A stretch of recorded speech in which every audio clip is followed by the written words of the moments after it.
se v tom voze kolovat a zkoušet si konverzovat s naším chatem. A teď předávám slovo Kamile.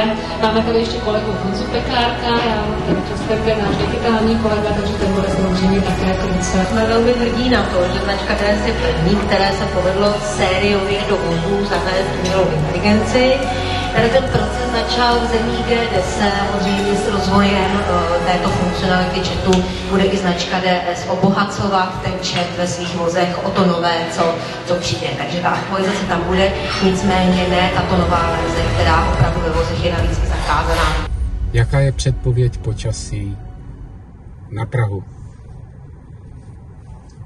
Aktuálně je v místě Prosek 12 stupňů Celsia a slunečno. Nejbližší nabíjecí stanice pro elektromobily v místě Prosek je na adrese u elektrárny 412 celých. Praha 9. Máte také možnost vyhledat další nabíjecí stanice v okolí prostřednictvím navigačního systému ve vašem voze.